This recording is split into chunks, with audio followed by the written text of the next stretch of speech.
15 August 2026 स्वातंत्र्य दिवस शिरपूर आगारात मोठ्या उत्साहपूर्ण वातावरणात साजरा करण्यात आला। शिरपूर आगारात आगार व्यवस्थापक म्हणून नुकताच पदभार सांभाळणारे श्री महेंद्र पाटील यांनी प्रथम ध्वजस्तंभाचे पूजन केले। शिरपूर आगारातील कर्मचारी यांच्या पाल्यांनी माध्यमिक व उच्च माध्यमिक इयत्ता 10वी व 12वी परीक्षेत उत्तीर्ण झालेल्या गुणवंत पाल्यांचा सत्कार कामगार कल्याण समिती यांच्यामार्फत देण्यात आलेल्या गौरव चिन्ह व गुलाबपुष्प देऊन आगार व्यवस्थापक श्री महेंद्र पाटील यांच्या हस्ते सत्कार करण्यात आला।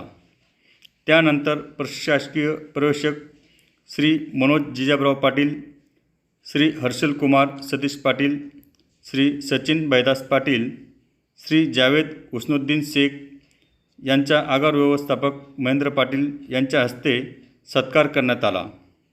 शिरपूर आगारातील उत्कृष्ट कॅपिटल आणणारे चालक श्री सतीश दीपचंद पावरा, श्री किरण मोहन पाटील, श्री राजू वामन धनगर, श्री गोकुळ रामदास कोळी, अनिस इब्राहिम शेख, श्री हेमंत अमृत पाटील, श्री दीनानाथ भाऊराव सूर्यवंशी, श्री रवींद्र पंडितराव सूर्यवंशी, श्री उमेश जामराव सोनवणे, त्याचप्रमाणे जास्त उत्पन्न आणणारे वाहक श्री विजय रामचंद्र पाटील, श्री लक्ष्मण दिलीप पाटील, श्री केशव तानका दाभाडे, सो हसीना मजीद तडवी, सो ज्योती बाबासाहेब लोंढे, श्री गणेश राजेंद्र नाथजोगी, श्री अशोक माधव महाजन, श्री पांडुरंग भीमराव शिरसाट, श्री किरण सुभाष वंजारा, श्रीमती आशा देवदास पाटील, श्रीमती अर्चना विलास सोनार यांच्या देखील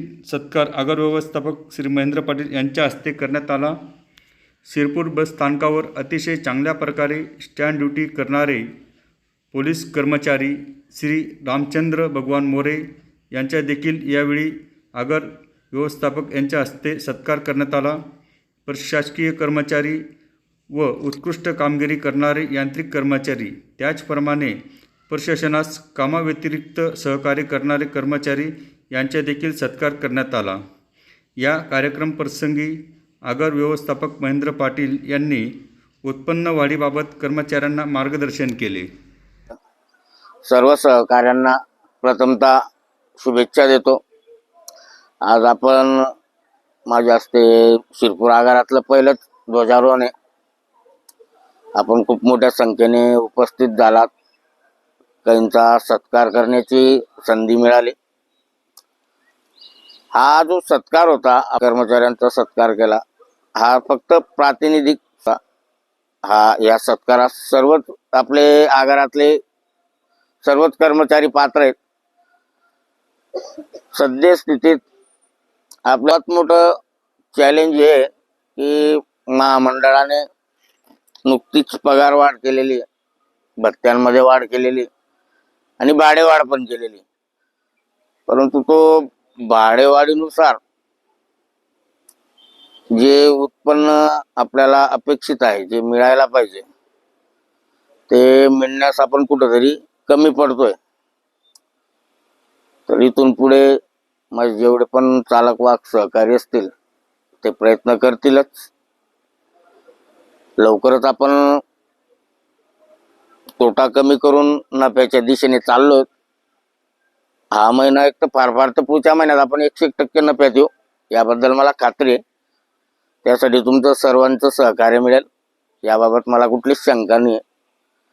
त्याचबरोबर डिझेलचे जे रेट आहेत ते सुद्धा खूप मोठ्या प्रमाणात वाढत आहे आणि त्या दृष्टिकोनातून आपण नेहमी अपेक्षा करत असतो की नवीन गाड्या आल्या पाहिजे, परंतु त्या नवीन गाड्यांचं जे कॅपिटल आहे ते आपण आपल्या हॅबिट्स बदलत नाही आणि ते आणण्यास कुठंतरी कमी पडतो। काही चालक बंधू प्रामाणिक प्रयत्न करून ते आणत असतात, तर सर्वांनी प्रामाणिक प्रयत्न करून ते कॅपिटल सुद्धा वाढवायचं आहे। कारण की आपलं महाराष्ट्र राज्य मार्ग परिवहन महामंडळ हे असं एकमेव महामंडळ आहे जे RTO ला सुद्धा चॅलेंज करतं। RTO ने आपल्याला लायसन दिलेलं असतं, बिल्ला दिलेला असतो, तरी सुद्धा महामंडळ तुम्हाला ट्रेनिंग देत असतं। त्याचे मुख्य दोन उद्देश आहे, एक इंधन बचत, ज्याला आपण राष्ट्रीय बचत म्हणता येईल, आणि दुसरी गोष्ट प्रवाशांची सुरक्षितता.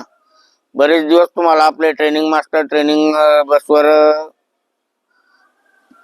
बऱ्याच घाटांमध्ये फिरवत असतात. त्याचं मुख्य कारण तेच असतं. तर मी ज्या काही अपेक्षा आपल्याकडून व्यक्त केलेल्या आहेत त्या आपण सर्वजण मला सहकार्य करून नक्की पूर्ण कराल अशी अपेक्षा करतो. धन्यवाद.